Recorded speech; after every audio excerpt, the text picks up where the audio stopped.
అంటే భర్తగా నువ్వు తప్పు చేస్తే, భార్యగా నువ్వు తప్పు చేస్తే, ఆ భర్త భార్య చేసిన తప్పు బిడ్డల మీదకి వస్తుందా? ఇప్పుడు నా ప్రశ్న, వస్తుందా? ఏమంటారు? మీకేమనిపిస్తుంది? వస్తుందా? భార్య, భర్త, ముగ్గురు బిడ్డలు నా దగ్గరకు వచ్చారు. చాలా దిగులుగా ఉంది వాళ్ళ ఫేసులు చూస్తే. అంటే వాళ్ళ ఫేసుల్లో దిగులు కనిపిస్తుంది.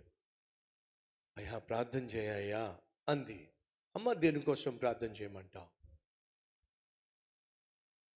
నెత్తి నోరు కొట్టుకున్నానయ్యా, బయట తిరుగుళ్ళు వద్దయ్యా, వేషల దగ్గరికి వెళ్ళొద్దయ్యా, ఎంత చెప్పినా నా భర్త మాటిల్లా. సరేనమ్మా, దేనికోసం ప్రార్థన చేయాలి? అదేనయ్యా, నా భర్తకి ఎంత చెప్పినా వినేవాడు కాదు. బయటికి వెళ్ళి తిరిగి తిరిగి వచ్చేవాడు. అలా తిరిగి తిరిగి వచ్చి మళ్ళీ నన్ను ఇంటికి వచ్చిన తర్వాత నన్ను కలిసేవాడు. ఫలితంగా ముగ్గురు బిడ్డలకు జన్మనిచ్చాను. ఓకే అమ్మా, ఇప్పుడు నేను దేనికోసం ప్రార్థన చేయాలి? అదేనయ్యా. తిరగద్దయ్యా అంటే నా భర్త విన్నాడా? తిరిగాడు. ఇంటికి వచ్చి నా ద్వారా ముగ్గురు బిడ్డల్ని కన్నాడు. మొన్న నాకు ఆరోగ్యం బాగోక హాస్పిటల్కి వెళ్ళి చూపించుకుంటే ఎయిడ్స్ రోగం ఉందని తెలిసింది. నాకు ఎయిడ్స్ రోగం ఉందని తెలిసినప్పుడు తీరా చూస్తే నా భర్తకి టెస్ట్ చేస్తే నా భర్తకి ఎయిడ్స్ రోగం ఉంది.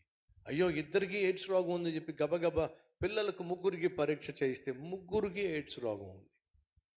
నా పిల్లలు ఏం చేశారయ్యా?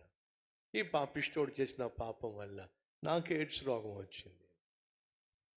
వాడు చేసిన పాపిష్టి పనుల వల్ల నాకు ఎయిడ్స్ రోగం రావటం, వాడి యొక్క కలయిక వల్ల నాకు ముగ్గురు బిడ్డలు పుట్టగా ఆ ముగ్గురికి ఎయిడ్స్ రోగం అయ్యా. మేం చేసిన పాపానికి బిడ్డలు ఎందుకయ్యా శిక్ష అనుభవించాలి?